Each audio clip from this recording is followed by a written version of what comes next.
German has the only presents I want. Guns! Guns, so that the name of El Guapo will be hanging on everyone's lips. He will be here, Guapo. But I think you would like your other presents, too.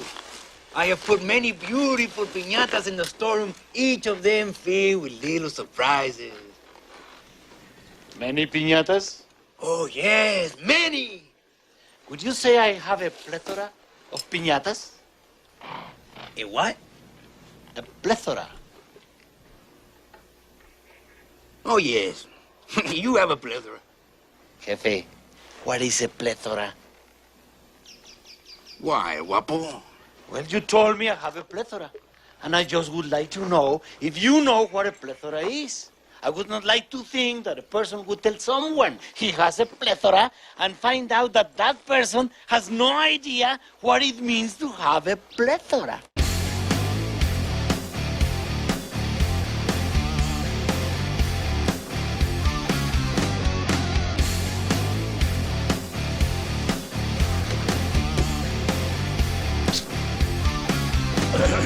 Well, hello, everybody. Welcome back. We're so excited to be here. Welcome to The Rhythm Section, a Memphis music podcast. From legendary artists to emerging talents, we celebrate the soul of Memphis music. Tune in for engaging interviews, behind-the-scenes insights, and a rich tapestry of musical heritage. Produced by SRP Studios Podcasting, srpstudiosllc.com. Catch new episodes every Wednesday morning on Apple and Spotify, and don't miss our video releases at 6 p.m. Central on YouTube and Facebook. For more information, visit therhythmsectionpod.com. All right, before we dive into today's episode, we want to introduce you to our new tip bucket. More context on this here in a few minutes, but let me read the script first. If you enjoy the show and want to support us, you can easily donate through Venmo and CashApp. Find the links in our episode and social media descriptions. And for our video audience, scan the QR codes on your screen. If you find it in your heart to donate to the cause, your generosity will help us keep the show alive, and we will be incredibly grateful for any support you can offer. We're not doing this again, Jeff. This is take 3, all right? No, so we're in. Let's just go here. Thanks for tuning in and supporting the Rhythm Section podcast. A plethora is appreciated. Well. Jeff Ward. Yes, sir. Good to be back. It is good to be back. How are you, sir? It's been a minute. It has been a minute. What people don't know is it took us 3 tries to get this thing on. So that's okay. We're so happy to be back, everyone. We have a plethora of things to talk about today. Yeah. So we're going to try to hammer through this stuff and get to our feature interview right then and there. Eric Stone from the Deb Jam Band. Yep. We're so excited to share his story with you. We're going to get back to him in more details on what we talk about. Next week, June 12th, we have Carlos Echoes from the Carlos Echoes Band. Whew. 3 months off. Well, how long have we been off, Jeff? Just a couple of months. And down the pipeline, we have a very special episode coming. June 19th, we have Jim Peterick. Oh, yeah. From the Ides of March, the Jim Peterick Band, and formerly of Survivor. Yes. That's a phone interview that we had to do because, he's up in the Chicago area. Thank you, Gwen Smith. Without you, that interview doesn't happen, and it was awesome. So there it is. That's the next 3 weeks, including this week. And then now we get to update people. We have some special announcements. I'm excited about this. I'm just going to sit here and look pretty. Do your thing. Sure. Yeah. Sure. All right. So why did we take so long to come back? Well, hopefully to those viewing, I should be brighter. My bald head should be sparkling right now because I redid the lighting. And it took a minute to do some renovations to the studio. I got a different backdrop here. The audio hasn't changed. Hopefully, it's still the same, that audio quality that everyone has enjoyed. But the lighting had to change. If you want to skip back to last season. Throw up the video, and you'll notice compared to how we look now, right, we look very orange, yellow orange like Big Bird. It's just because the lighting wasn't bright enough, so not going to dig into the details on that. But we took a long break because of that, but also just to take a breath and figure out how we want to roll out this new season. So here we are.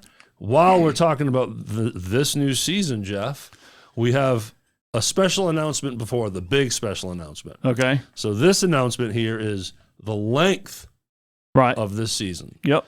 The last 2 seasons were 10 episodes. Yeah. This one is going to be 25. Yeah. Everybody. Yes. Yeah. Yes. We want to hang out a little bit longer. Yeah. For y'all. Yep, we're going to go till close to Thanksgiving, I guess it is. Yeah, November 20th, I believe, is going to be the final episode of the season. By that point, everyone should be good and sick of us and ready for us to take another break. So I was sitting back thinking about it, and I realized that 10 episodes is tough to book guests. Yeah. Because there's so many to choose from, but we get quickly limited on who we can book. Right. Some people can't do it for a couple months, and then they land in between seasons. So I wanted to lengthen the season for that reason. Also, we have a lot of fun here, and usually by episode 5, we're kind of catching our groove, and we're cruising along, and then it's over. Yeah, and then it's over, and then we sound like idiots again as soon as today. we fire it back up. Yeah. So, and then why not hammer through the summer, fall, and then break for the holidays and use that time to go away for a little while. And no real announcement on when we would come back next year. I would gather, February, somewhere around there. So we're excited to plow through and really give you all some content, like we said, up until November. Okay, quick announcement. Well, we're full of announcements today, but what I want to talk about is our sponsorship situation. Yep. You'll notice that Hempville was not part of our intro. Right. We didn't have his QR code on the screen during our intro. It's one of those situations where, it's business. He and I are still good friends. He's still a client. All is well. But how things go, he needed to move on to other things. So no title sponsor this year, which is going to tie into what I'm fixing to talk about now, and that is the new tip bucket. Yeah. Okay, Jeff? So I thought, why not give an opportunity for people to donate for the cause, if you will. And we just talked about it in the intro. We have a Patreon page that we used to push a long time ago. Yeah. We called that the tip jar. We still have, I think, about 10 people in there giving us $1 a month. And we are grateful for that. If you want to leave Patreon and donate in this new way, by all means, go for it. As you'll see in the screen here, we have some QR codes. Go ahead and zap those if you're sitting back in your living room and want to, if you feel it in your heart to donate for the cause. Right. Please, we would love the support because, as I mentioned, we did lose our title, and as you know, we just lengthened the season, so we're giving more for less. Only us knuckleheads will. That's a bad business plan, isn't it, Jeff? It is, but that's okay. So that's why we're begging. But we're doing it this way because it's easier for you too, and we know it's all about simplicity. Signing up for Patreon is a little more difficult, and this way you just snap a picture, send us $1,000, and we're good to go. Easy. Yeah. No problem there. I'll gladly give up the 3% transaction fee for that. No problem. And the links to our CashApp and Venmo are going to be in all our description areas. The full episode post, the promo clips, we're going to have it everywhere you can find it. So we would love the support, but genuinely and honestly, we're asking for your help as well because we do need some fuel for this vehicle. Yep. And we hope that you all want to partake and join us in the journey of this podcast. You waiting on me to say something? Yep. Okay. I totally agree. I love keeping those things. Yeah. Oh, my goodness. Okay. So, next major announcement. we got a major one here. Yeah, big one. This is, talk about giving more for less. Mhm. Oh, boy. Yeah. We're fixing to give you 2 episodes a week. And how are we going to do that? Oh, my goodness, Jeff. We have a new series coming up. All right. And it is called The Sunday Replay. That's right.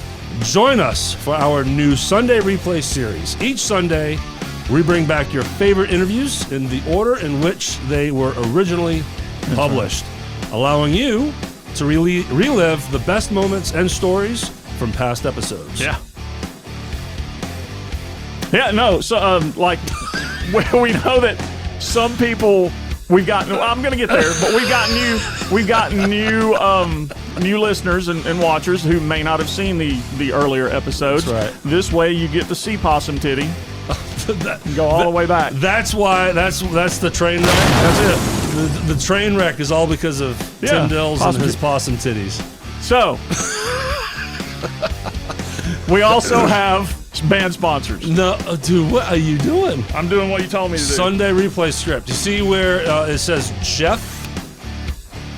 I don't. The Sunday Replay What did I do here? script. Okay, now we're here. Totally. You're going to have to edit some of this. No, we're not editing any of this shit out. You can catch these replays on YouTube, Apple, and Spotify every Sunday. Whether you missed an episode or want to experience it again, our Sunday Replay series has you covered. You fucked up the plethora 4 times before we got to this point. Oh, I see how it is. So don't give me anything. We have an audience member here in the studio today that we're going to introduce y'all to very, very soon. And he's getting the worst intro we've ever recorded. So prepare yourself for a unique experience because every replay episode will be without the intro. And you're figuring out right now why we're going to be editing that shit out. Yep. We decided to skip the formalities and spare you from the pain of listening to Our Dog and Pony Show. Example A right here. And then we will catapult you straight into the heart of the interview. Now, Jeff, this is where you go next. Don't miss the chance to revisit the highlights and hear from our amazing past guests. Again, every Sunday on YouTube, Apple, and Spotify. See, we don't care about letting it all hang out. No, we don't. I don't know. Some of that probably needs to come out, but we'll leave it. Yeah, no, that's not what we're about. What sheet am I supposed to be looking at next? So first, we're going to talk about the upcoming episodes information on Sunday Replay. So, yes. Okay, there's where we're trying to get to. So Sunday, June 9th will be Tim Dills. Yes. Okay. This is recorded, well over a year ago. Right. It's episode 4 technically.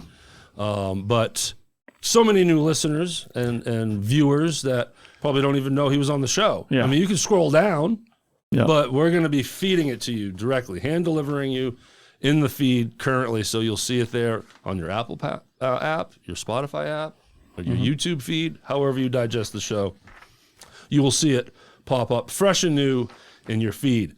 Then on June 16th, we get the late, great Pete Mandillo. Yes. Now, this is an interesting situation here because if anyone that doesn't know, he has passed. Yes. He passed probably, 3-4 months after this interview. Right. And it was very, special that we were able to capture right. a good portion of his story in his life. And Absolutely. he tells all kinds of great stories. We're not trying to be insensitive here by publishing this, but we thought it would be good for people to be able to hear his voice again and see him talk again because he's on the video if you want to check him out on YouTube. So it might be cathartic for some.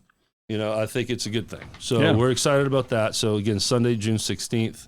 And then on June 23rd, we have Alan Bone. Yes. 901 Rocks, Boneyard, Every Mother's Nightmare. Yeah. And fun fact, Alan Bone was the very first filmed interview for this podcast. We published 3rd, but the very first guy to sit with us knuckleheads to break us in, break this show in with us. So, and back when we interviewed him, the Boneyard didn't exist yet. Nope. And he Was he with 901? No. He wasn't with 901 Rocks yet. So, and it's interesting. I'm glad you brought that up because, as you listen to these replays, there's going to be Things change. some things that have changed, totally out of timeline. Just who knows what you're going to hear. But play along and listen to the stories and the origin stories of these artists. And Jeff is throwing his papers away. Oh my God. Okay, so now we're trying to move on here. We're trying to move fast. So I can keep fucking Jeff up. How about that? All right. Okay. We've swore a lot in this intro, haven't we, Jeff? Yeah. Are you listening? I was not, but I'm focusing on what I'm going to say right there. Okay. Our band sponsors are very sexy, Yes. beautiful, lovely. I'm trying to think of other adjectives for our band dates. Area 51. See, Eric Stone is with us to my side. We're going to introduce you to him here in a second, but he's watching this garbage here. So, and everyone, all of you out there too. Area 51, Friday, June 21st at Rock House Live, Collierville from 9 to 1. Saturday, June 22nd at Lafayette's from 9 to midnight. Follow Area 51 on Facebook at Area 51 Memphis. Yeah, and we got Sean Few, formerly known as, Friday, June 21st at Neil's, Saturday, June 29th at Lucky Dog, great new venue, and Thursday, July the 4th on the Peabody Rooftop. Follow Sean on Facebook at sean.few.7. All right, next up we have Elevation Memphis. Check it out. A new sponsor, Elevation Memphis, is a versatile band that covers various musical genres, including country, R&B, blues, classic soul, pop, and classic rock. Not only do they perform amazing covers, but they also have original music available on all digital platforms with hit singles like Speechless, Yeah. The Promise, and Groovy Little Babe. Mm-hmm. In addition, Elevation Memphis blah, blah, blah, blah, blah. All right, so this is when... In addition, Elevation Memphis offers a fantastic Tina Turner tribute experience where you can enjoy all of Tina Turner's greatest hits performed live. People pay for this. Yeah. People pay for this. Yeah, I know. Me reading into this mic. I know. This band paid for It's that crazy. awful read. I don't know what's wrong with them. You can find them on Facebook, Instagram, TikTok, and YouTube. For booking information and to learn more, please visit elevationmemphis.com. Special announcement, Elevation Memphis, a Tina Turner tribute experience, will be performing this Saturday, June 8th at Lafayette's Music Room from 5 to 8. Please call ahead to reserve your seats. Yeah, Jeff, and go ahead and talk about Gen X here. Of course, I'm behind the 8 ball here, and I should have. It's okay. Well, let me explain what's going to happen here. Okay. So, Elevation Memphis is a band that I'm in, but the wonderful, the beautiful, the amazing singer, LaShawn Robinson, wanted to support the show. That's awesome. So they became a real paid sponsor. And the fact that I have a crush on Melanie kind of helps too. They're throwing it out there. Yeah. So with that, I was like, well, Jeff, let's give you an opportunity every week to also talk about Gen X. So, yeah. So, look, it's me, Jeff Cobble, Kevin Greenberg, Kevin Cost, and Jason Dixon. We do, 90s and 2000s rock. But we've got some gigs coming up as well. I don't remember when this is coming out. The date. 5th. Okay, so I can tell you all about Dan McGinnis that's July. Never mind. See, I'm behind. Well, I mean, you can go ahead. But Gen X will be at Lucky Dogs on June 8th. Then we'll be at Sidecar Memphis June 22nd. Sidecar South Haven on June the 29th. And then we've got one Dan McGinnis on July the 6th. Awesome. That ought to keep us up for a while. Man, you're busy. Yeah, trying to That's awesome, man. And a relatively new band, right? And now you're kicking some ass. That's great. And our last sponsor, the great Fever Tree. Fever Tree, a Memphis-based rock band, draws deeply from its southern roots to create a powerful and soulful blend of southern rock, blues, funk, and gritty rock and roll. You can check out their albums Social Mediocrity and Lessons Learned on Spotify and all other digital platforms. Please support Tim Dills, Possum Titty, Mike Bertoldo, the Italian Stallion, John Peterson, and Rocco Walls, Mr. Rock and Roll Cabbage himself, as they strive to be the biggest, baddest, stinkiest, and sexiest band in the land. So learn more about Fever Tree at fevertreeband.com. And as we record this, they are back in the studio. That's right. They posted some pictures, so we can say that publicly. We can say that.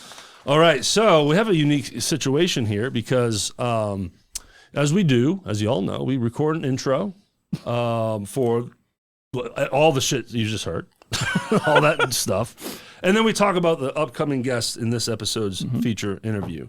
It was with Eric Stone, as we mentioned, which was just filmed. Right?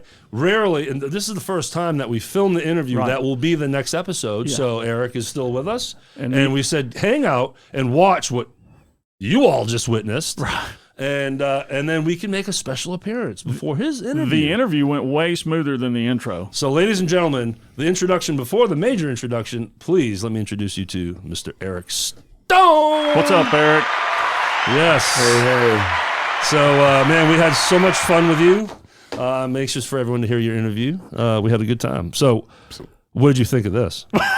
Dude. This is the biggest shit show he's ever seen in his life. First, I got to say, you guys do a lot. And I saw the paper that's on this floor right here.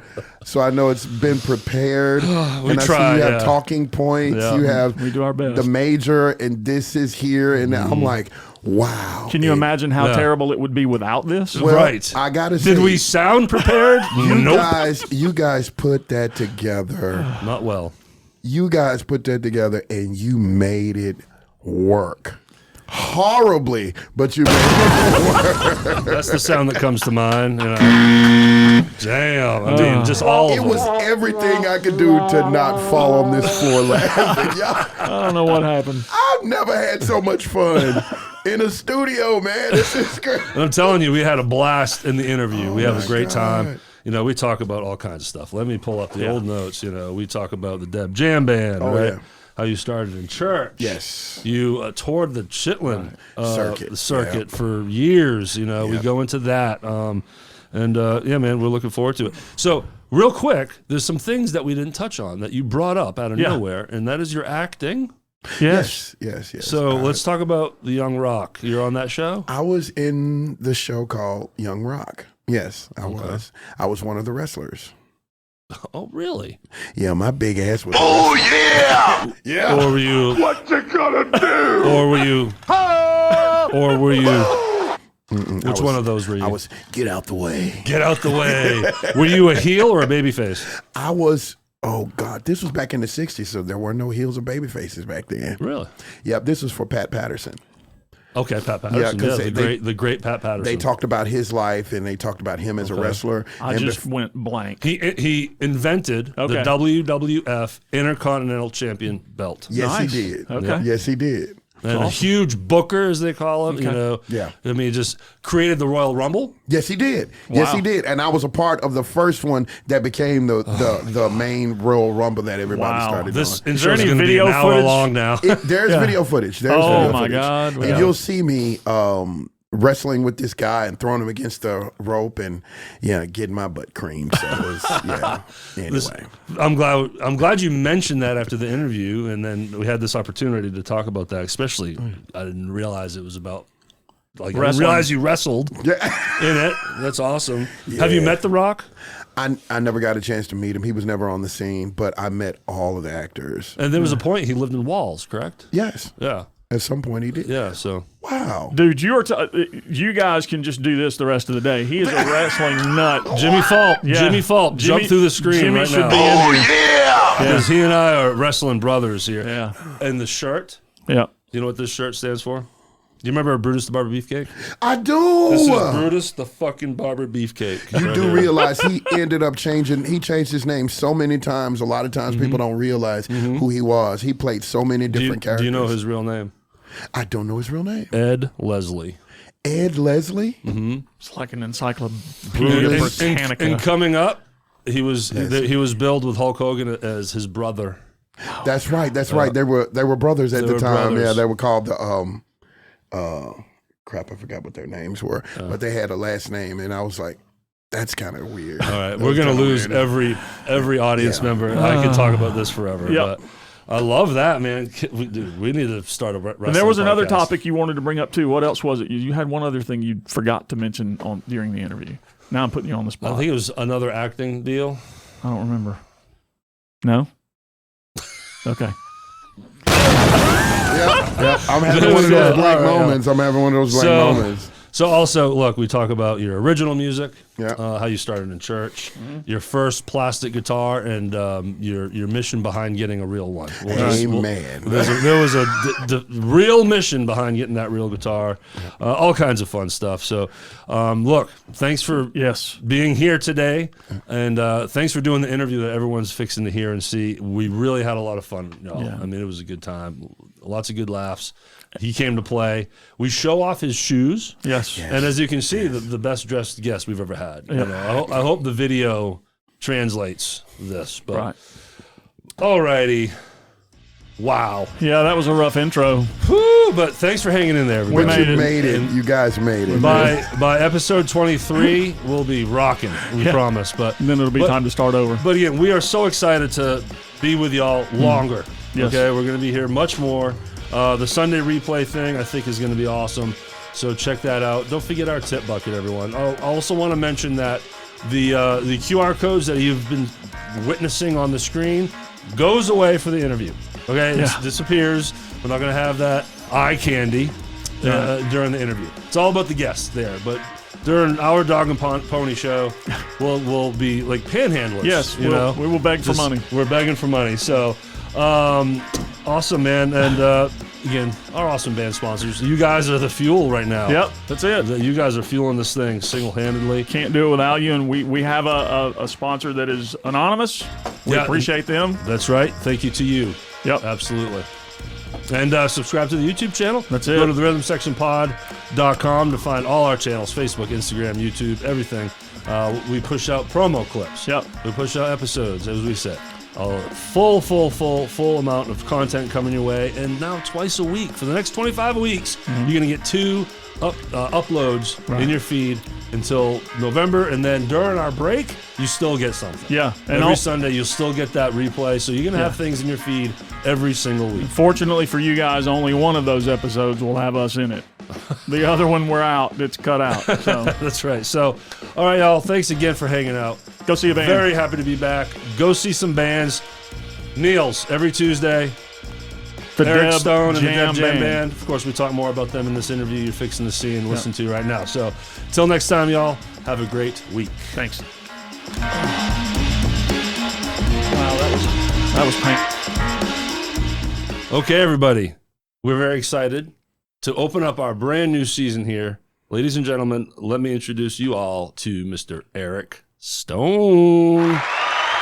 Yes. we gave Eric the rundown on the sounds. He already knows we're a bunch of knuckleheads. So Eric, thanks for being here, man. Thank you for having me. I really appreciate it, man. This is nice. This is nice. It gets crazy. You didn't know what you were jumping into, did you? I had no clue, but now I'm glad that I did.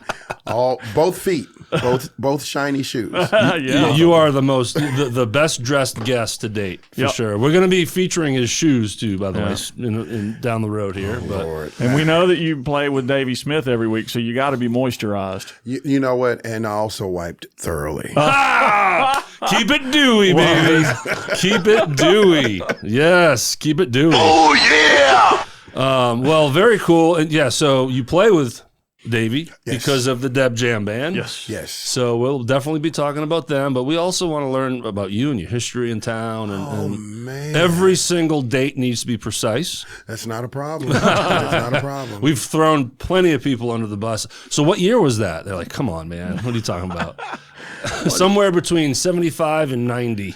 Dude, all I can say, the music business, this is rock and roll. We don't remember any dates. We just remember what happened. Yeah. I so don't remember anything. I have that issue. But, well, very cool. So where are you coming from today? Where'd you come in from? I came in from, I had to do Lindenwood today. Okay. With Dave. Okay. And Gene. And is that with Jimmy Fulp as well? Yeah, that's right, with Jimmy. Jimmy Fulp. Wrong button. Wrong button, Jimmy. Sorry. Oh, by the way, Jimmy, check out the shirt, man. This is thanks to him. But inside joke. We'll leave it there. But every time Jimmy comes up, it's supposed to be this. Oh, yeah! I've already played it, but that's his dude. Macho Man. All right, so is this a church you perform at regularly? I'm at that church all the time. Yeah, Okay. I love it there. I have so much fun. Are you the best dressed guy at the church? No, the guy sitting right in the front pulpit, he's always better dressed than I am. And he sets the bar, doesn't he? He does, and it makes me a little sad because I'm like, I got to step my game up. One of these days, I'm just going to bring just a shirt with just a bunch of lights on it. There you go. I bet I'll beat him then. And he'll take note. Be like, oh, Yeah. okay. Yeah, next thing I'm you not know, going to let this joker take over. Yeah, he'll come in with a quasar or something. All right. So where are you from originally? I am from Memphis, Tennessee. All right. Nice. That's me. I've heard of the place. Yeah. You know, very cool. Yep, home of barbecue. Yeah, you can trip over a curb and fall into so many different awesome barbecue places. Goodness. Mm-hmm. What's your top? What's your number one? Oh man, I'm not gonna lie. Rendezvous. Rendezvous. has Agreed. me. Yeah. Rendezvous has me. I'm sad to admit I've yet to go there. It's awesome. What? I know. Oh, this interview is over. I'm telling you, man. Dude, it's so sad. I've been here since 2011. I haven't done a museum. No. Done shit. Brooks Museum. Yeah, all of them. Yeah. You got to do Brooks Museum, and then you got to go to Rendezvous. Yeah. Those Absolutely. two places. Because I like it's dry rub. Yes. That's their thing, which I love. So I got to get my ass down. Oh, there. it's You amazing. really do. It really is. I played there back in the 90s. Okay. I was in a band, and they said, well, we want to try having some live music. So they had this little small space. It was really, really tiny. And my keyboard player, we called her Mother Nature, she said, well, Eric, since you play instruments, you're going to play bass. I was like, are you serious? Yeah, you're going to play bass and sing. I was like, okay. Wonderful. So here I am over in the corner playing bass terribly. And I'm just trying to make it through. And after I finished, I said, yeah, we're never doing this again. Did you fit a drummer in there? The drummer had an electric set, Okay. and it sounded like an electric set from the 90s. Yeah. Those old Casio sounding drum pads. Yep. Dad! Oh, no, man. And then the cymbals like, Yeah, no. And sometimes it wouldn't stop it. It keeps going. And he had to hit the button. they've come a long way with those. They really have. I'm Yes. so glad that they Yes. They have nice mesh heads and the whole thing. Yeah. And it has a natural feel. Get me started talking about drums. DW's got a kit out now that's electronic, but it's you can remove whatever little thing it does the electronics, and they're a full acoustic kit. Okay. So you just swap out the heads, and you Okay. have a full acoustic. But they're pricey, like $7,000. Yeah. You drummers, y'all got it. All he has to do is sell his Corvettes. Exactly. Yeah. Oh, I'm just saying the drummers are rich. I know. I have it easy as a bass player. A couple guitars and a standard Ampeg done. Yeah. The drummers have cymbals and hardware and different. You got it made pretty good on Tuesday nights. You just stroll in with your shoes and start singing. Yeah, so every Tuesday, Deb Jam Band, free admission. Yes. At Neil's. Every Tuesday. You've been doing it for years, too, man, right? I've had so much fun doing that. I told Debbie one night, and she was like, Eric, I said, this is therapy. Mm-hmm.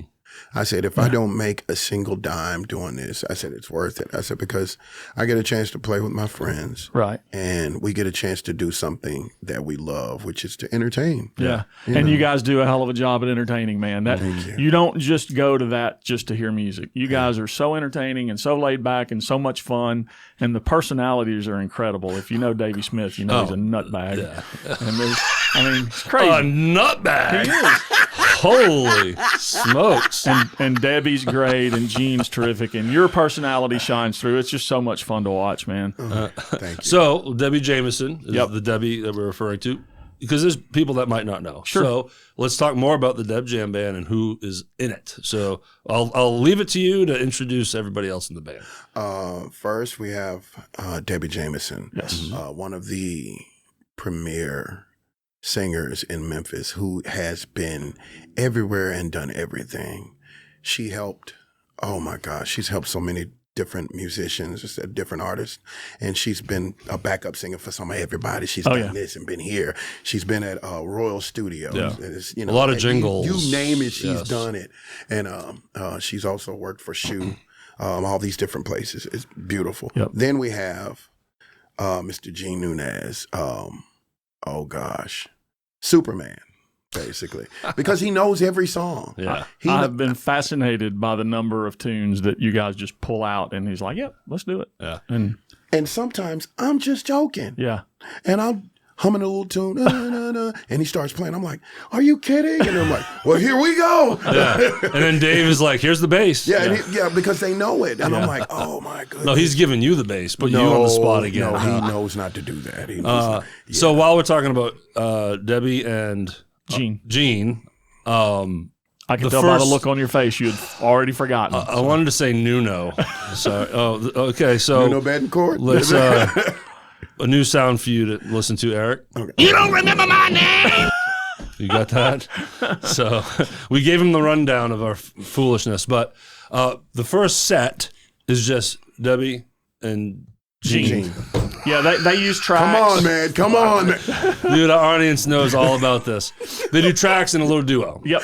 Yes. Right. And then that's when the encyclopedia opens up. Yeah. And they're just doing their thing, and then you guys pop in after that set, That's right? right. Yeah, we kind of ease in through the side and just kind of slide in there. And then you got Davey Smith on bass. Oh gosh, fantastic guy. We've interviewed him here, and we've interviewed Debbie here, and the rest are coming. I have to make sure you guys know that is my mentor. Is that right? Okay. That is my mentor. One day I'm going to grow up to be just like him.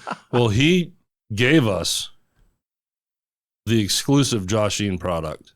Really? We have the lotion. So after the show, if you want to get moisturized, do we have Venus wipes? we have Venus wipes Well, and we have the lotion. I'm going to need the lotion. All right, I'm no, definitely sure. gonna need the lotion. So- Man, this guy, I've used him on my personal projects because I have I have an album out that I put out in 2020, and I wanted to do a performance, and the only person that came to mind was Dave, because I was like, I know this will work if he did it. And He's I been said, on Dave, everything. he said, sure, man, I'll do it. Yeah. Man, we showed up at the Rail Garden, and I did. In the middle of one of the original songs, I just started tearing up, and I turned around. I was like, I'm sorry. He's like, no, it's okay. I'm like,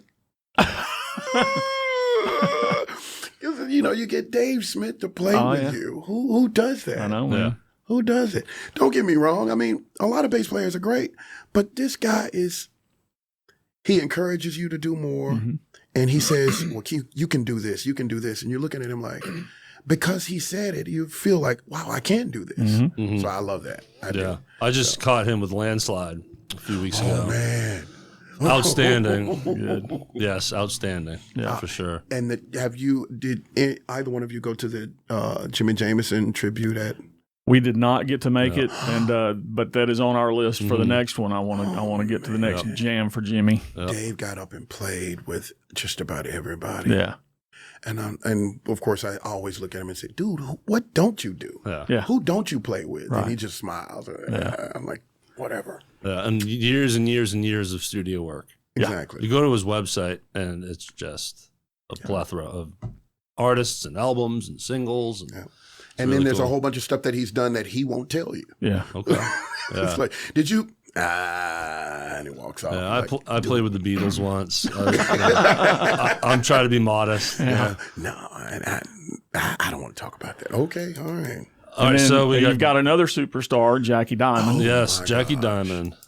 I was in a group called the Fabulous Steeler Band. Okay. The Fabulous Steeler Band was a known band in Memphis, and they played everywhere, been out since 1977. And they told me about, when I first joined the band, they told me about the last person that played with them, and they said there was this lady, her name was, we called her Jackie Diamond. And I said, okay. And they said, no, you don't understand. She was amazing. I was like, Jackie Diamond? No, look her up on YouTube. Right. I went, whoa. And I looked her up and I went, oh, I get it now. Yeah. Vocalist that you look at her, she's this little small lady with a smile on her face, and she talks to you and she gives you this warm welcome, and you're loving this. And then she sings. Yeah. and you say, why did I get on stage with her? No, sir, you do not have to say that. Because now we're gonna roll around to Eric, the guy who's here for the interview. Well, we can't forget Doug. We still got a Doug. Oh, we got Doug. We still I'm got sorry, a Doug. But I want to talk about Jackie Nyman briefly as we spoke off mic before the show. I've had the pleasure of being able to play with her a few times at Gold Strike, and didn't connect the dots. I didn't realize I was talking to the Jackie that plays with the Deb Jam Band. The whole first night I played with her, only after we're done, she's like, "You should come to Neil's every Tuesday." I was like, "Are you serious? Are you in the So you're the one in the back corner back there." And I got to hear her sing, but also play that B3. There's a full Leslie and a real B3 up on that stage, and like I said earlier, she takes you to church when she plays. She does. She really does. She's outstanding. Yeah, very cool.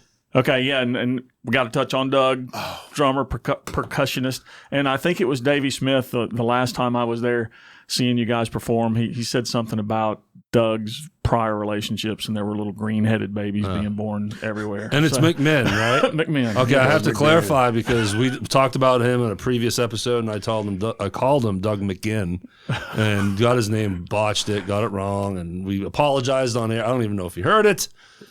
But there we go. I'm sure he did. So before we started, Doug came up and you were like, lit up about him and the history of him and his family. Don McMahon, his dad, God rest his soul. His father helped to bring about what Beale Street is today. Is that right? He did. He helped to keep the lights on. I'm learning this for the first time. Yeah, so that's guy awesome. was, oh my goodness. And the whole family is just musical. His mom, his kids. Yeah.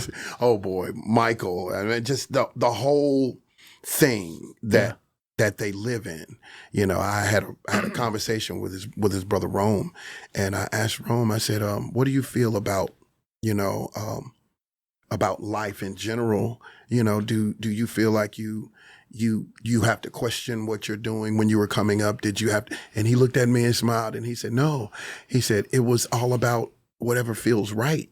You go for." Mm-hmm. And I said, "It's because of where you came from." He said, "Yeah." Yeah. And quite the lineage. And if you look at Doug, he's living proof. Yeah. He's the only drummer I've seen play the harmonica and drums. I was about to bring that at the up. same time. Drummers have a tough enough job just being drummers. And he sings, too. We have drummers in this town that really irritate the snot out of me, like Jimmy Folk, who can sing and play at the same time. Yes, he can. And then you have Doug, who I'm sitting there watching, and all of a sudden I hear harmonica. Yeah. And I'm like, where the hell is that coming from? And I'm trying to look around you, and it's Doug. It is.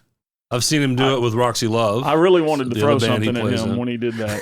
Yeah, and then a great voice. He's back there singing, amazing. Lead, harmony, the whole thing. Yeah, it's just natural. Yep. Just like me and Jeff. Yeah. We don't have to work at all about our crafts. Well, not if this came easy. I can be an idiot without practice. That's right. We're good at being knuckleheads. Mm-hmm. All right, so let's talk now more about Eric. Okay, so we established you're from Memphis. Now let's just talk about how you got involved in music. When did you start singing? What were your first influences like?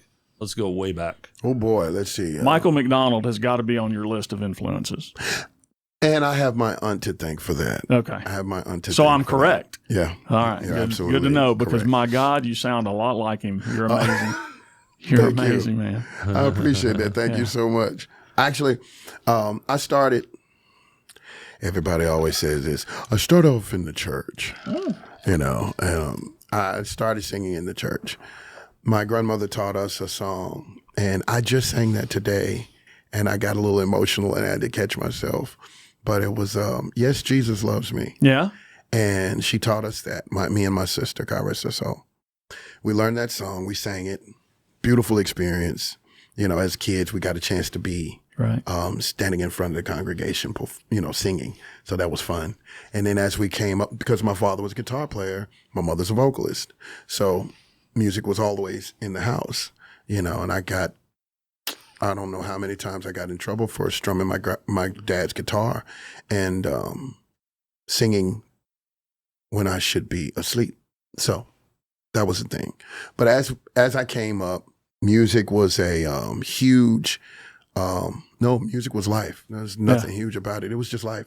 Life was music. Music was life. If you didn't sing or if you didn't do something musical, you weren't alive. Yeah. You know, and that's kind of what we are about. What kind of contemporary music was floating around in the house, or was it strictly Christian music? Well, see, my mother was Sunday school teacher. My father was the minister of music.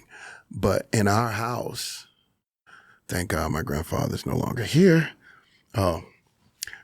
Elder W.A. Pierce, my grandfather was the minister of the church. Okay. Church of God in Christ, Mount Zion. But what what was at the house was Mom and Dad said this. My folks are gonna get mad at me for saying this. I'm sorry. They are. They said it's not our fault. They said music is music. There's no such thing. Sing whatever or listen to whatever you feel good about listening to. Beautiful. I don't care what it is. Listen to it all. My mother was listening to... I couldn't agree more. She was listening to country. My dad was listening to jazz. But they were also listening to every other thing. So I had Carlos Santana as a kid that my dad used to play all the time. Abraxas. Album number 2. But my mom had a Donny Hathaway album. Okay. And it's like, But, you know, she also had a Conway Twitty album. Awesome. You know, what about Charlie Pride? Oh, my goodness. Charlie was just awesome, man. I love Charlie Pride. And music was music to us. Yeah. It didn't matter about genre. So when we grew up, it was everything. And, of course, you know, growing up in the neighborhoods that I grew up, you would think, oh, this guy's going to listen to this and this and all of it. No, that's not how it was. Because we would go to Jackson, Tennessee, and my aunt would have a record on. And, of course, we're in there sitting there listening. I'm like, minute by minute by minute. I'm like, wow, who is that guy? And then later on, you know, you don't, and I'm like, okay. Yeah. So Michael McDonald's influence came through, you know, because I listened to a lot of that at my aunt's house. So yeah, music was music for us. Of course, we weren't allowed to play that anywhere else. Sure. Because we get in trouble because we were, you know what? You know, we were church kids. Yeah, but they let you sneak it in, and good for them. Oh yeah. Yeah, I'm glad about that. There's a lot of situations where that would have been a no-no. Yeah. Right? Oh, huge no-no. Yeah. Matter of fact, I have a cousin right now who plays on Beale Street often. She's amazing. Her name is Angela. She's outstanding. Right. And she grew up in a very restricted area. Yeah. Because my uncle, her dad, was a pastor, and his whole thing was, this is what we do. Mm-hmm. We don't do anything else. Yeah. Right. So they weren't allowed. So as she got older and she started listening to other things, she went, wow, you know, and it just kind of, you know, opened her mind. But she didn't have the influences that we had because we were free to listen whatever we wanted. That's awesome. To. Yeah. That's great. So when do you start singing with other musicians? Oh, boy. Outside of church? Yeah. Every talent show that came up. And I am not kidding. Schools, talent show? Every school talent show. So when, you know, the first one, how old are you? I was... Now here comes that music thing, you know. I'm a musician. I can't remember that. I mean, you're young. I was elementary school, middle school. I was in elementary school. I know I was in elementary school. I just don't remember what grade. But they said we're going to have a talent show. I was like, and that's of course, awesome. You know, of course, I was always in choir. You know, I was always in chorus, and they had a thing back in the day, Orff music. That's what it was called. And they would always have auditions. Do you want to sing this? You want to sing in this? I always went to all the auditions because I was like, I want to do this. Mm-hmm. I really do. I love this. This is what I know. And you get reps and practicing on auditioning. Because I'm sure the first one's nerve-wracking. Of course. And they get easier and easier as you go. Easier and easier because you get more comfortable with it. Yeah. And so eventually I was singing every school I went to, and we traveled in a lot of schools. We went to a lot of schools because we had to move a lot. Was that because of pastoring? Well, it was partially because of pastoring, but it was also because my mom and dad broke up, and when they divorced, we had to move to Jackson, Tennessee, here and in there. So we ended up moving around a lot. But I ended up singing in every choir at every school, and it was a lot of schools. And of course, eventually everybody started looking and saying, okay, I think that guy's a ringer. And so all my beautiful, amazing music teachers, exactly. All my music teachers would look at me and say, okay, well, we can put you anywhere. Yeah. And of course they did. They put me anywhere. And I just had fun. I loved it. That's awesome. So I know the musician memory thing, but do you remember what you were singing for these talent shows? Oh, yeah. Okay, cool. Oh, yeah. Let's see. The one that I won in 7th grade, I do remember 7th grade. And I was singing with a friend of mine. His name is Gerald Bailey. And now he's a singer, too.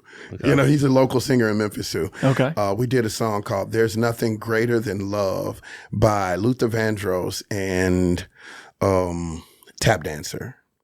Oh, Gregory Hines. Gregory Hines, yeah. We did that song and we won the talent show.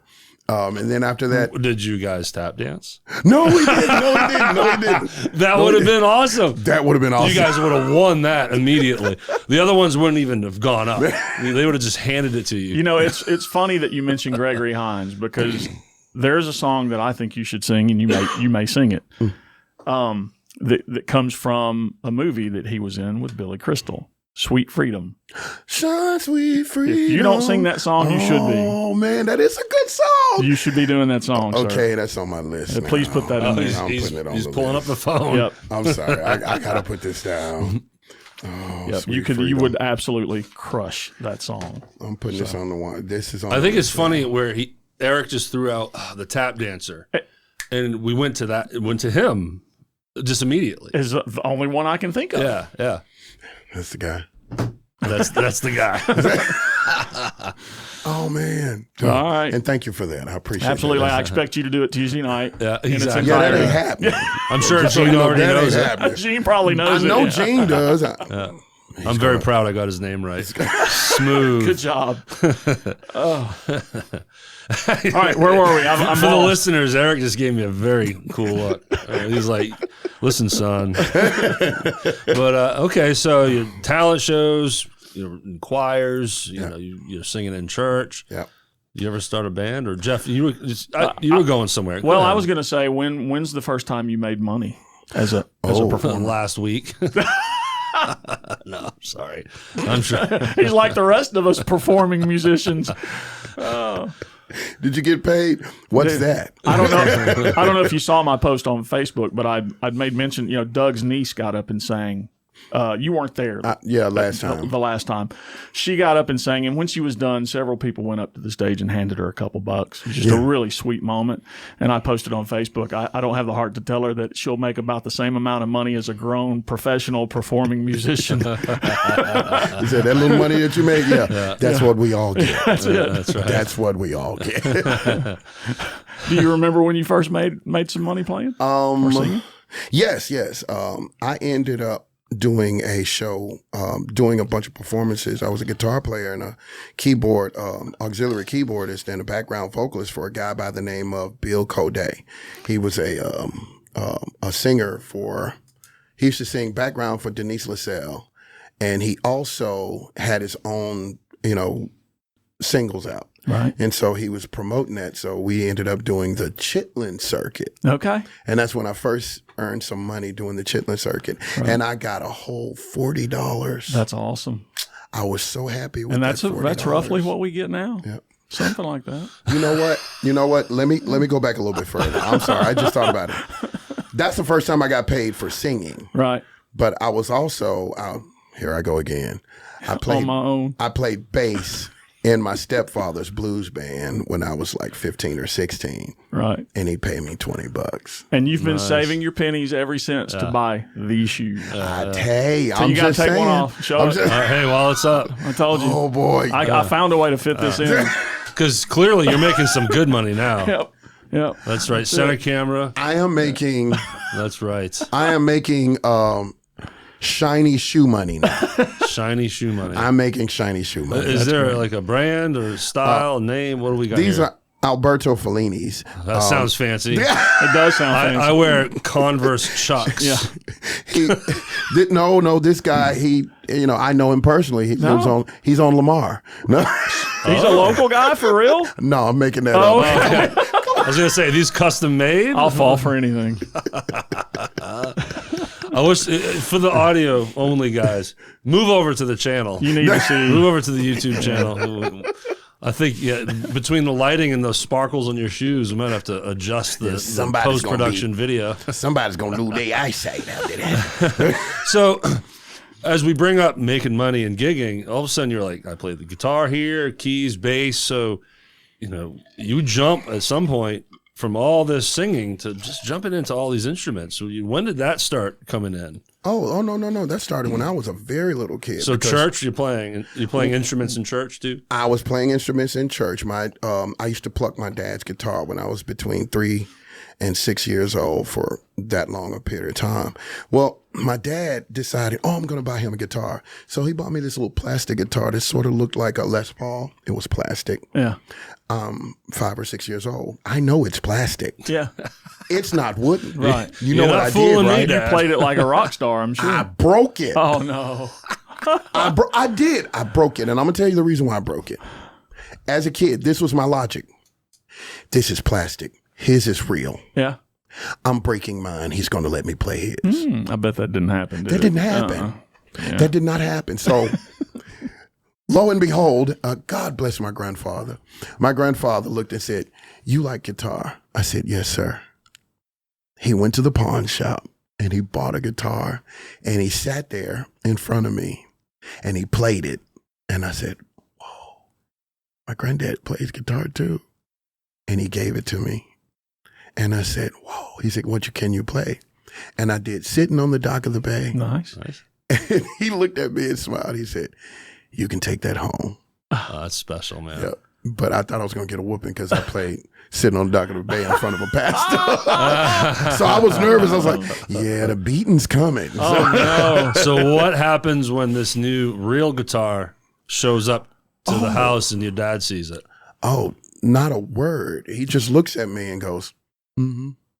He didn't wonder where you got it from? No, he knew exactly where he got it. He knew exactly where I got it from. Because if there was something that I needed, he would get mad at me.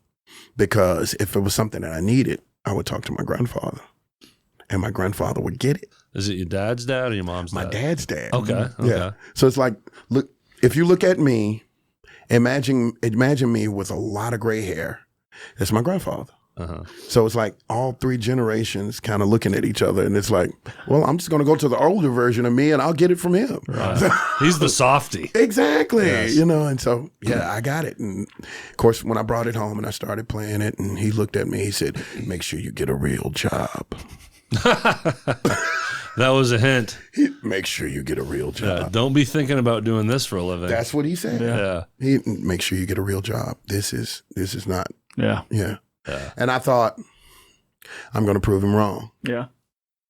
What am I doing now? Huh? Yeah. Talking to a couple of knuckleheads on a local podcast.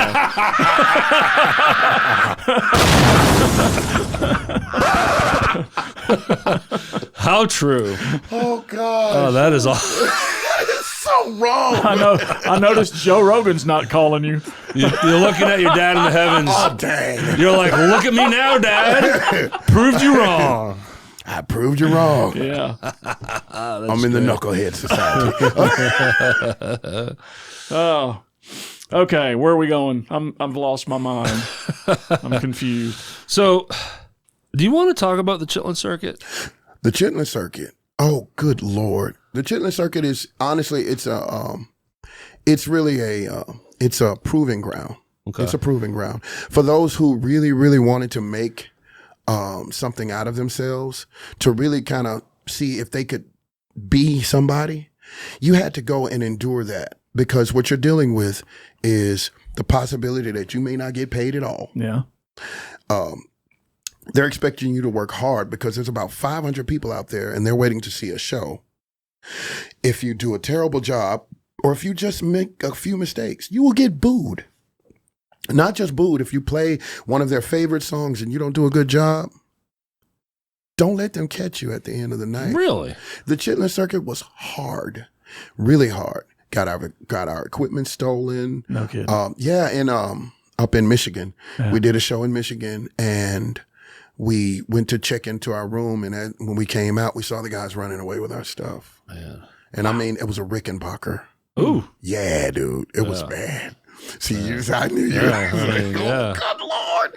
It was bad. It was bad. But thank goodness they didn't steal my little Fender Squire, so I was happy. Now, how long did you play that circuit? I did that circuit with them for 7 years. Okay. 7 or 8 years. Now, I'm coming at you completely ignorant of this circuit. So is this, are there all kinds of genres of bands playing this circuit, or is it just one certain genre? No. The chitlin circuit is mostly what they call Southern soul music. Okay. And it's mostly these artists such as, Johnny Taylor. Okay. Tyrone Davis. These are people that I've actually opened for. Okay. Because they played the chitlin circuit. It's mostly that sort of blues R&B kind of mix. Okay. And that's kind of the area. But the audience is not forgiving. They're not forgiving. Yeah, you better get your ass out there and do a good job, or they're going to let you know it. Yeah, it's humbling. It must be humbling. Extremely. And then were there nights where you crush it, audience loves you, and still don't get paid? Yes. Yeah. Matter of fact, there was one night we had a wonderful time. We opened for Tyrone Davis. It was down outside of Jackson, Mississippi, and we had a wonderful reception. The people loved it. We came out with out from under the stage and did this whole theatrical thing. It was beautiful. And at the end of the night, the guy says, "Well, we didn't make the money that I thought we were going to make." It's like there had to be about 500 people out there. Right. Yeah. It's like, what are you talking about? It's like, well, we didn't make the money we're going to make, so we'll get you next time. Yeah. Sure. So we went home. We went home broke. Yeah. Yeah. Yeah. We did a performance. We went home broke. And where was this performance? This was in right outside of Jackson. Jackson. You said that. Really. It may have been Canton. It was right outside of Jackson, Tennessee. Jackson, Mississippi, not Tennessee. So yeah, did that. I also did that up in Michigan. We did a show in Flint, Michigan, and then that night the guy said, "Well, we don't have enough to pay you," and we were opening up for Jay Blackfoot at the time. Yeah, Jackson is one thing, but Michigan, and not getting paid, yes, sir, it's a long way home. That's a long way home. So this experience as a musician, is battleground, yes, right? And it's toughening you up. Absolutely. Right? For sure. What was it like as a human dealing with clearly racism and just the stuff that came along with that? It must toughen you up as a human as well, right? I don't mean to get insensitive here. No, because we did some shows in Indiana, and that's when I saw some of the craziest moments in my life of just blatant racism. Really? And I've never experienced anything like that since. It was crazy. When you got people looking at you and, they're saying, what are you doing here? And it's like, I'm going in the store to get, no, you're not coming in here. Wow. Whoa. Yeah. Okay. Yeah, I'm glad we've moved away from that as a country. Absolutely. But didn't mean to go deep on that. No. That may be the deepest moment we've had on this podcast. Yeah. But it's genuinely interesting. It is. That's a part of the history. As unfortunate as it is, it is what it is. So to hear from someone that lived it, is good to hear. And I also have to talk about how we as musicians, we don't really see things the way other people do. We're all a community. Yeah. And we all love each other, and we don't look at things like this. This doesn't mean a hell of a lot. Dude, I just played a festival. Yeah. Only white guy on the stage, and it was so much fun. See what I mean? And I told them all. It's a band I'm in, Elevation Memphis. Shout out to them. I was like, I love it that I'm the only white guy on the stage. Yeah. I do. So that's great. We all are on the same page. And if you ever set the bass down and try to dance, they will know you were the white guy. I'm the statue in the band, right? Like I'm just planted. I'm planted. Well, I'm the same way, dude. I can play drums. I'm not. I am very white when I try to dance. So, ladies and gentlemen, it's official. Tuesday night, these two guys are going to get on stage. Yeah, that's right. There will be no That's right. dancing. They are dancing with me on stage on Tuesday night. So I'll take come out. lessons. You give me some dance I'll lessons. go out and buy the best shoes I can afford. They've got to be sparkly. Tell me the guy on Lamar. I'll go see him. Yeah. Alberto Fellini. Lamar Avenue. He's on the corner of Lamar and Airways. There's a girl standing by him. Do not talk to her. Oh, yeah. Do not talk to her. No. She has a razor blade. Especially if she's really good looking, don't talk to her. Oh, You're going please to don't. jail. Yeah, because you know who she Yeah. is. Man, I used to drive Uber years ago, and Lamar is a very interesting place. It is, isn't it? Yes, at night changes Yeah, dramatically. yeah. At first it's like, distribution. Then as it starts getting distribution, Yes. wait a minute. Distributing what? Yeah. Well, they are walking to the distributors. Exactly. You know what I'm saying? Like, Lord. that's what's I going love on that. there. I love that. And that's the truth. Walking to the distributors. I love that. I'm using that. That's a new that song Jesus. title, man. No, but speaking of song titles and just music, going back to that, now we know you've done original stuff. You're a writer. Yeah. I know you have a YouTube channel. You got some do. stuff out there. Do you have some stuff on Spotify? I do. All right, so let's talk about your original stuff. Original stuff, most of what I have is, honestly, people would say it's rock. Because when I grew up, I listened to a lot of rock music. Jimi Hendrix was one of my fan favorites. I never knew Jimi Hendrix. Yeah, it's been a minute. Yeah, because he was long gone when I came along. Shoot. But I loved Jimi Hendrix. Cool. I loved Aerosmith as a kid. I loved listening to Journey. I loved listening to, thanks to my dad, Three Dog Night. No kidding. Nice.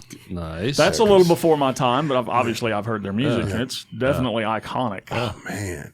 And so music became a huge thing as far as the rock area was concerned because we had guitars. We liked rock. Yeah. So we would just go and listen to a little bit of everything, and we jammed out a lot, me and my friends, when I was a kid. And so all of my songs are mostly rock oriented. Gotcha. Yeah. When I sing, it has you can hear the soulful feel because I can't help this. This is how I sing. Sure. Yeah. But I wouldn't worry about it. You're doing just fine, sir. Regrettably, this is how I sing. I'm so sad. Do you have a Facebook page? Yeah, I do. I have a Facebook page. Tell people where they can find you. The Facebook page is actually Eric Pierce. Okay. And if you look at Eric Pierce over in the corner, it'll say Eric Stone. Okay. And that's my Facebook page, and it'll go to where all my music is and So the it different will, videos. it will link people to your YouTube channel. Yes, it will. Oh, very cool. Yeah. So where did you start recording your first stuff? Ooh, in my bedroom. There Okay. you go. And I bought a 4-track machine. Nice. Was it one of the old ones with the cassette tape in it? Dude, I still got it. Me too, man. I still, I still got one. Yes. sir. Bam. Yes, sir. I've never Yes. owned one, but I have seen one Oh. and I have used one. Man. So I know what it's all You about. got 4 tracks and you bounce down, bounce. Man, you can put 26 different tracks on that thing, man. Yes. Yeah. I did a song when I was a kid. It was a song called Penelope.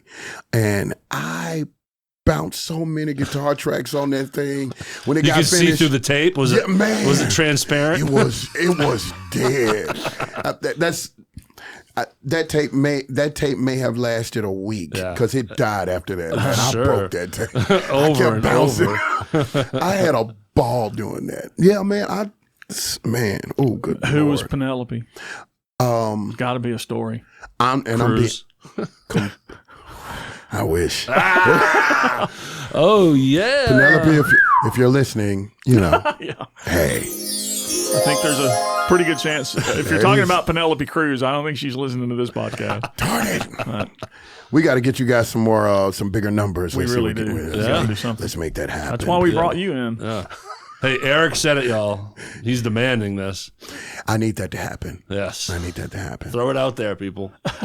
We'll tag her on the posts. Have you had the experience of recording in some of the bigger name studios in Memphis? I had. We have several. I was writing with a friend of mine, Jerome Jackson. They called him Dirtbag. I mean, he Nice. Yeah, I know. That's a nickname I want. Yeah, they call Dirtbag. What's up, Dirtbag? Bad. Oh, he's passed on. Okay. You know, he's passed on. He was amazing. He was a solid bass player, and he always had a lot of ideas. And he was looking at me. He's like, "You want to create some things?" I'm like, "Yeah, sure, okay." So we started putting things together. He and I putting things together and doing it at my house, putting it together, doing it at my house. Because I've been recording at my house since, honestly, since the 80s. 4-track, then I moved from 4-track to ADAT, and I moved from ADAT to digital. ADAT. And then So are you doing like Pro Tools now like everybody does? Dude, no. No? No. Ableton, and, Reason, and Logic. Okay. Those are the 3 ones that I normally use. And the reason why I use all 3 of those is because you can kind of put them together. Yeah. You know, and you can get a little bit from here, a little bit from here, and put it all in this one, and it works. I don't know what any of that is. I'm not a recorder or a producer or any of that. I'm not a recorder. But I know what Ableton is just because a lot of professional drummers use it in a live setting through their in-ears. That's right. They do. Yeah, They do. Well, I want to work back, reverse on your list and go to ADAT. So we share the 4-track. And we share ADAT, bro. Are you serious? I have master ADATs stored somewhere in my closet of stuff I did in college. I still got ADATs. I got 2 ADATs at the house. Where can we play these? I have 2 ADATs at the house. Oh, you have the players? Yeah. I have to have 2 ADAT machines at the house right now. Do you have a way to digitize it and mix it down? Of course I do. Yeah. I'm that weird guy, man. I got all that stuff. I tell people all the time, if you ever need to turn your stuff from this to this, let me know. I can handle that. I know how to do that. The ADAT, I don't know if it's the exact same size, but it looks like a VHS. It does, and it is the exact same size because I measured it. And I actually put one in just to see, and nothing happened. Nothing. I went, okay. It wipes out all your work. Exactly. And then who you're knows? like, don't do that again. Got it. Jeff's like, what? Remember, Jeff's not a recorder. not a recorder. So he ain't got a clue. Well, when you said VHS, now all of a sudden I'm in the game.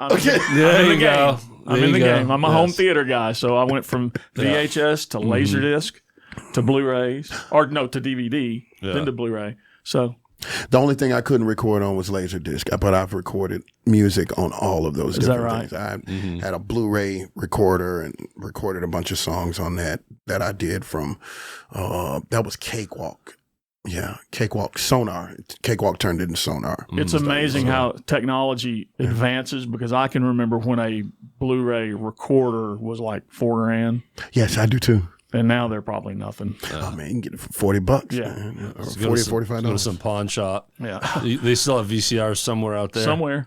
Man, go to you run up to Best Buy and let them know what you're looking for. They'll order it for you and bring it. Hey, drop it off at your house. I have one, and I held on to it because my grandfather, for years, for all my baseball games and basketball games that I was really bad at, he had one of those old school, VHS camcorders that rests on the shoulder. The big heavy ones? Yes. And he hours and hours and hours of me striking out, not getting the shot in the hoop, And so someday I'm going to go through all these. And what you do is you digitize it. Yeah. And once you digitize it, you give it to me, and I can do a little movie magic and make it look like you actually made those hits. Can you make me a sizzle reel of no, but like a sizzle reel of showing how awesome I am, but it's how bad I am. Like I'm trying to I'm trying to get I'm trying to land some tryouts for a team, Eric, if you'll put together something showing him doing the Carlton, yeah, Tuesday night, and put that out on. Me doing the Carlton, but I'll cap my grandfather, because I was close with my grandfather too. He was my dude. Awesome. That I went to. I grew up with him. Like I was raised by him and my grandmother, so that's why he went to everything. So this little league team I'm in, I'm 13, we'll say, and we go to the championship. Not because of me, but You know, we're going to the big game. So he takes me to the batting cages for weeks and just dumps quarter after quarter after quarter after quarter. Yeah. And I'm just hitting these balls and I'm doing my thing. The game happens. I'm up 4 times. Not once did I even nick a baseball. Didn't even make contact. No contact for 4 at-bats. So, sorry, Pepe, as we call up. I'm from Maine, French family. No. God love you, Pepe. Yeah. Oh. And I felt so bad for him, but he was, such a sweetheart. I said, don't worry about it, Man. And it's all caught on tape. So anyways, moving on from that. So what can people find on your YouTube channel? You can find me, you can find a lot of different performances that I've done over the years, with the Fabulous Steeler Band, with the King Bees, and on Facebook, you're going to find me doing a lot of things with the Deb Jam Band because, oh gosh, every time I see how much fun we're having, I want everybody to see that and just experience it because it's so much fun. Yeah. It really is. And I tell people all the time, it's not about the money.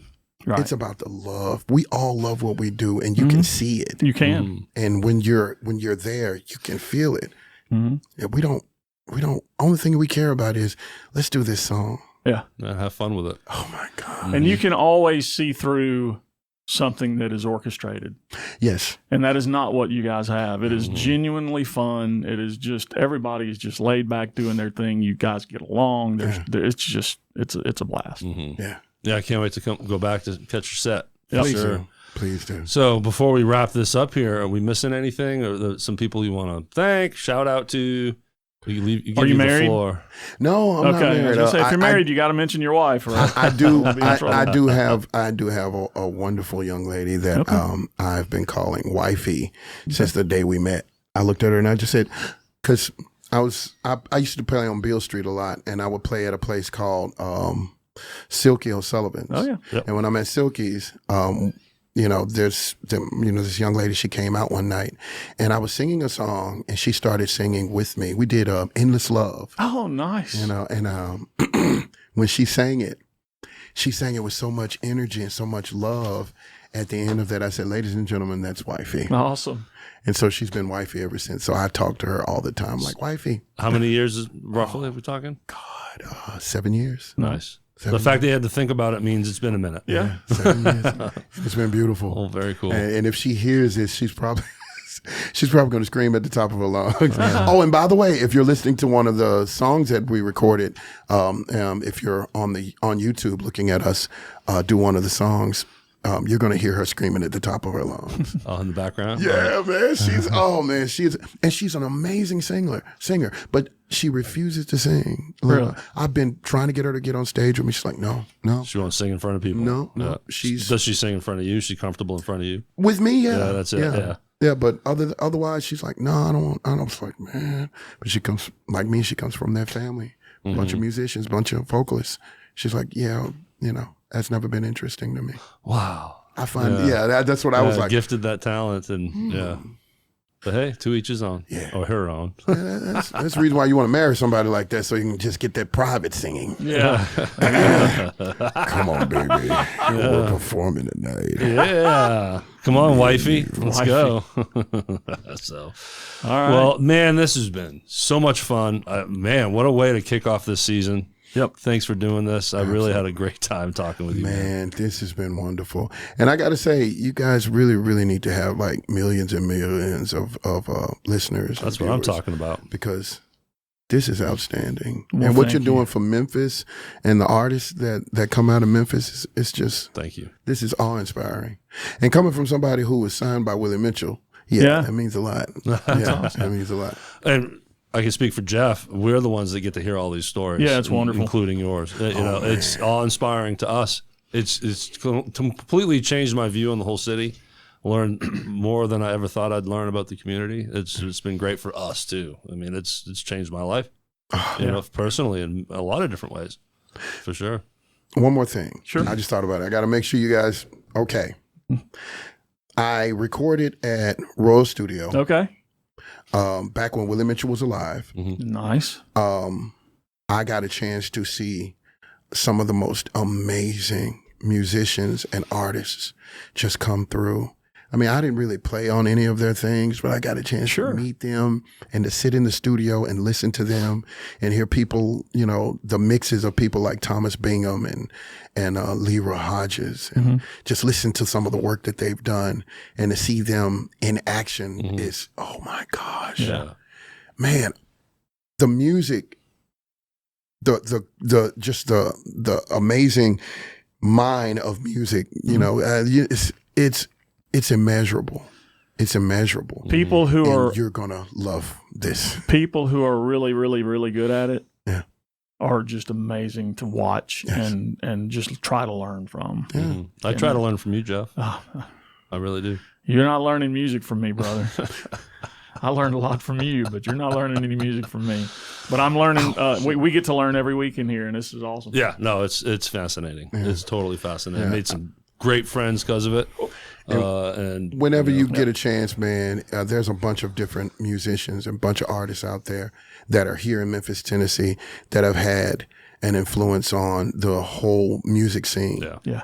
And man, if you ever get the opportunity, I mean, the list we have, it fills a whole notebook. Yeah. Really? Well, no, not really. How many seasons have you guys done so far? Well, we're up to about 5 episodes? Yeah, we're in the mid-60s with you here. Yeah. Mid-60s? Yeah. Yeah, so we got a long way to go. You guys are on the tip of the iceberg. Absolutely. Oh, we know this. This is deep. We know this. I would love to come in and just stand in that corner and just watch and listen to some of the stories. We know this. I mean, and we get a lot of guests from people like you. So if you got some people you think we need to interview, son, let's talk after we get off the air. Absolutely. We'll pick your brain. It does help when we get a referral. Oh, for sure. I have referrals.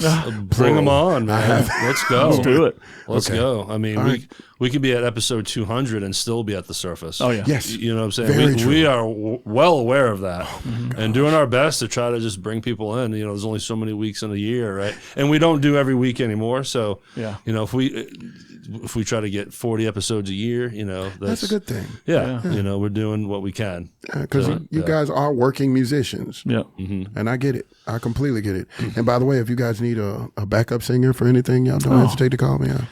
I'm a great backup singer. You just went really? I didn't know that. You just went to the top of the list, sir. I'm a great backup singer. Well, I think I don't want this to end. Honestly. I think we should go in the studio and cut our own version of "Sweet Freedom." Let's go. Have him sing. Let's go. Hey. You got a decent rhythm section right here. Right. On bass, he's drums. You know. Yeah. That's all. Or you can call Davey and Doug. No. I would if I were you. I'm just kidding with you.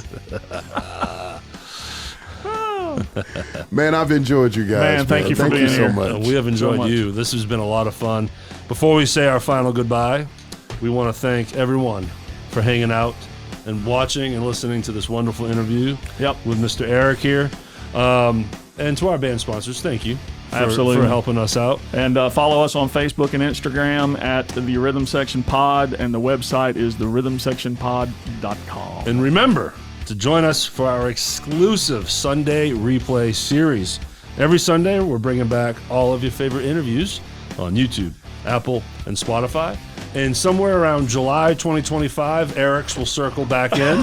Seriously, I'm not even lying. You'll come back next year as the Sunday replay, and you get to relive his story again. So once again, and as we always say, please go check out a band. And a good one to check out is Neil's. Every Tuesday, we got the Deb Jam Band.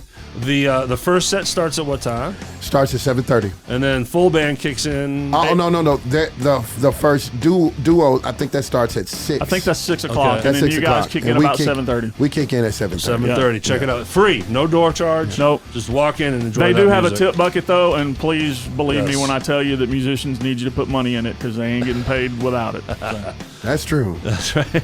But we love what we do. Absolutely. We all love what we do, but a little money helps. Tips do help. Yeah, and speaking of that, don't forget about our tip bucket here, Jeff. Right? We have one. Yes, Venmo, CashApp. Go check out our descriptions. We got links there. There's a minimum. You can't do like a quarter. Sorry. After the fees and everything that gets subtracted from it, we'll have like 5 cents. Sort of like my YouTube channel. Right, Jeff? I want you to shock these guys by putting so much money in their Venmo to the point where they cry. Yes. Let's go. Let's fucking, Bringing it. Thanks, Eric. Thanks, man. All right, everyone. Take care. See ya.